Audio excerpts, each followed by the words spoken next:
bahwa potensi zakat, infak dan sedekah di Indonesia mencapai 500 triliun rupiah. 327 triliun dari potensi zakat dan 187 triliun dari potensi wakaf. Potensi ini hadirin setara dengan 25% dari capaian APTN tahun 2021 di negeri tercinta kita, Indonesia. Bahkan hadirin, Indonesia berpotensi sebagai pusat referensi dan inspirasi lembaga siswa dunia. Karena selain kaya akan konsep pengembangan ekonomi Islam, Indonesia juga dicatat sebagai bangsa yang paling dermawan, sebagaimana didebatkan oleh Rizky Expectation. Kondisi ini diperparah lagi dengan adanya lembaga zakat dan filantropi yang terjerat kasus korupsi untuk memperkaya diri sendiri.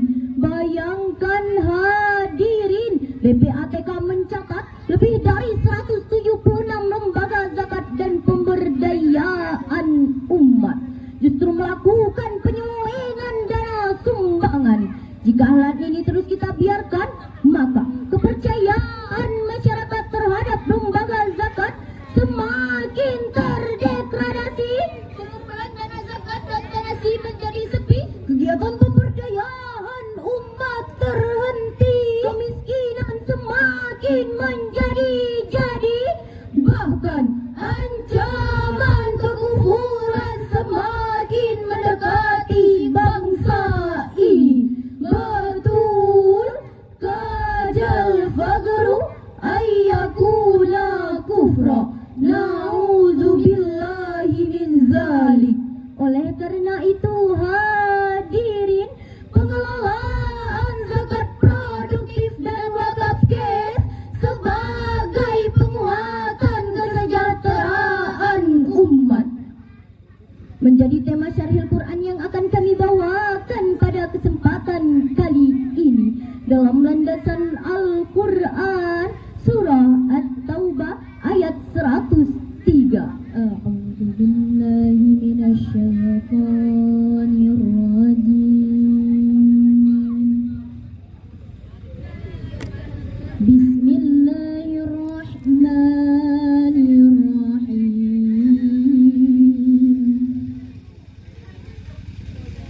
Khudh min amwalihim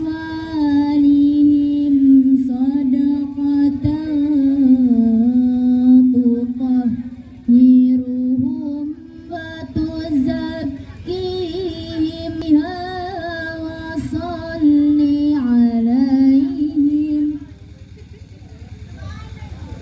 inna salataka sakanun lahum wallahu sami'un alim.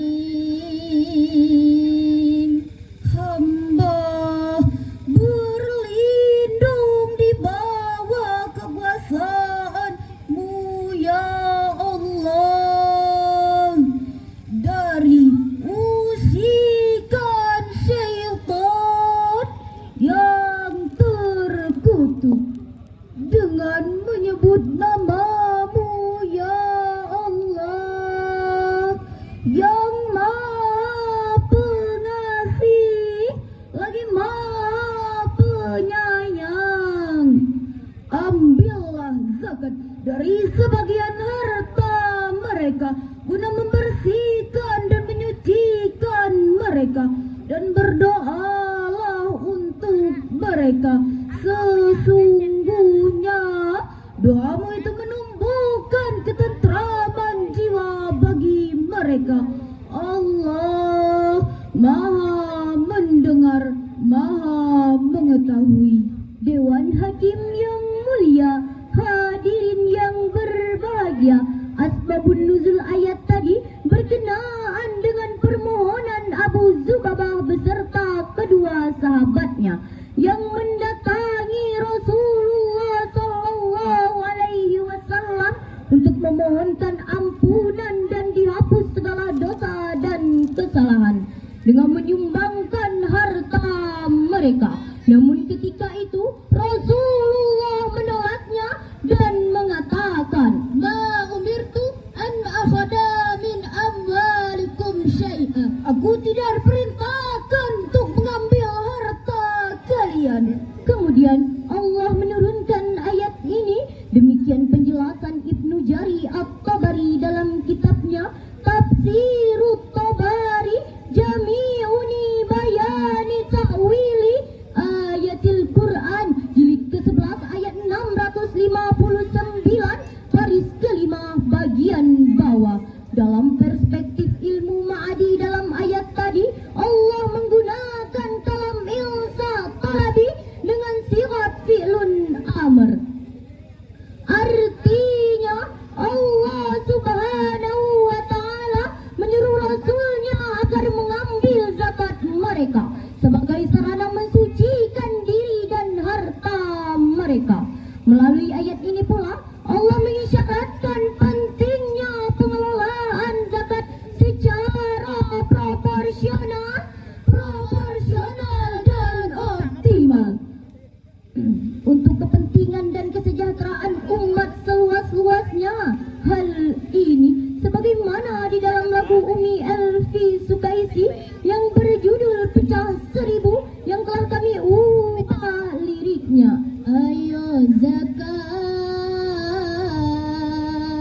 wakaf zakat, berwakaf berzakat, wakaf zakat, wakaf zakat. Ayo zakat, zakat bersihkan harta dan juga jiwa, riang gembira jadi adnia, hidup damai sejahtera selamanya. Setuju hadirin? Dengan demikian zakat memiliki peran strategis dalam mementaskan kemiskinan, karena zakat merupakan rukun Islam yang merepresikan rasa syukur dan tekad agar mensucikan manusia daripada kemiskinan dan dosa dengan menyumbangkan sebagian harta kekayaannya melalui misi persaudaraan. Demikian ungkapan Yulizar Desa Indrego dalam buku fikih pemberdayaannya halaman 181. Alhamdulillah hadirin, secara upaya pemberdayaan masyarakat sudah banyak diupayakan untuk mewujudkan kesejahteraan. Namun sayang, seribu sayang, lapangan menunjukkan bahwa angka kemiskinan terus melambung tinggi, kelaparan masih menggelandang dan pengemis makin marak kita temui. Bahkan banyak bayi-bayi yang mati karena kekurangan gizi, dan tak jarang terjadi hadirin kemiskinan menimbulkan frustasi hingga berujung bunuh diri. Sallallahu ala Muhammad. Wahai sang penguasa dan orang-orang kaya, tidakkah engkau lihat begitu banyak derita, banyak orang-orang miskin yang bermandikan air mata. Alaihi wasallam. Ya mereka menjerit, merasakan hidup yang semakin sulit. Salfal fi qaini, ya sedangkan perut bunyi dan berdui. Kemudian timbul pertanyaan, bagaimana zakat diyakini sebagai solusi pementasan dari kemiskinan? Sebagai jawabannya, mari kita renungkan firman Allah dalam Al-Quran, surah At-Taubah ayat 60.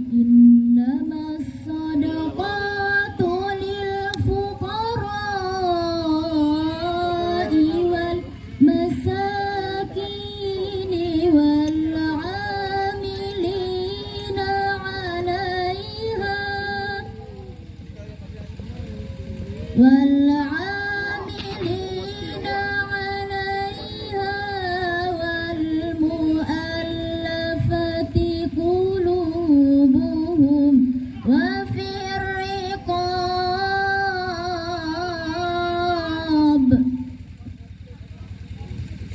وفي الرقاب والغارمين وفي سبيل الله وابن السبيل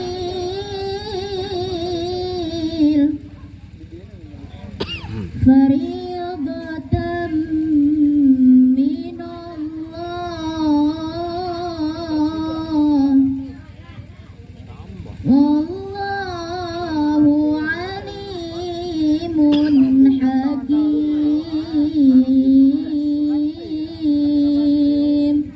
صدق Allahul Azim.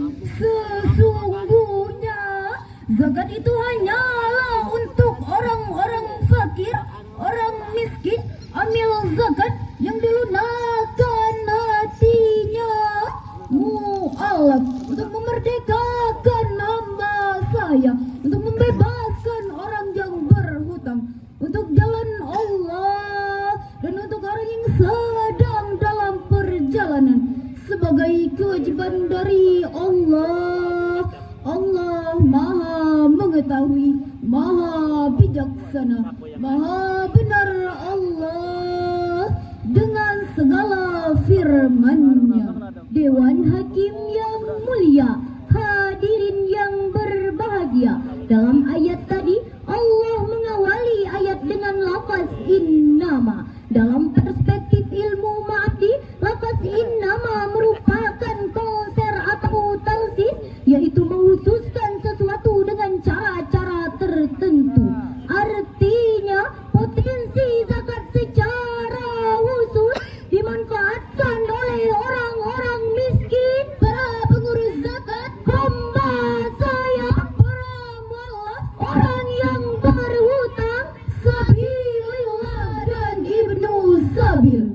Imam Al-Qurtubi dalam Jami'ul li Ahkamil Qur'an wal Mubin ma tadammanahu minas sunnati wa ayyil Qur'an, jilid ke-10 ayat 244 bagian tengah menegaskan qauluhu ta'ala innamas shadaqatu lil fuqara. Rasulullah subhanahu wa ta'ala ba'dan nasi bil amwali duna ma ni'matin minhu alaihi wa ja'ala syukra zalika minhum ikhraja sahmiyu dunahu ima ilaman lama lanahu iya babbatan anhu imakum badahu.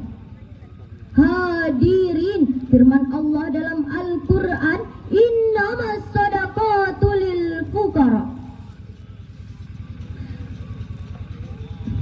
Melalui inovasi di bidang keuangan dan investasi sosial adalah program wakaf cash, sebuah program pemanfaatan dana wakaf melalui zakat. Melalui inovasi ini hadirin, setidaknya ada 3 dampak yang bisa kita rasakan. Pertama, pemerintahan mendapatkan dana yang bebas bunga dan terlepas dari jeratan utang. Kedua, keuntungan investasi sebagai income retribution untuk mewujudkan kesejahteraan. Dan yang ketiga, mewujudnya kestabilitasan keuangan nasional, pesatnya pembangunan, tumbuhnya pertumbuhan ekonomi nasional yang bermuara banyaknya kesejahteraan.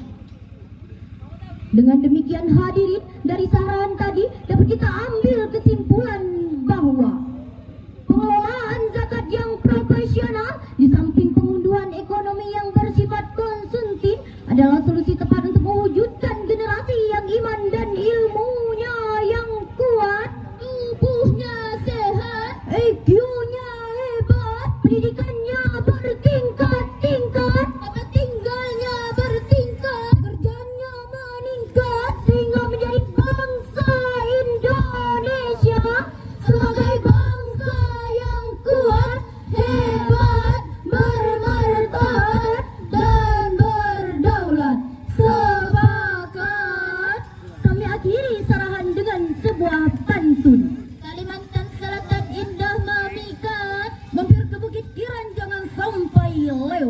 gemar berwakaf dan berzakat demi Indonesia menjadi generasi bangsa yang kuat dan hebat. Wallahul muwaffiq ila aqwamit thoriq. Wassalamualaikum warahmatullahi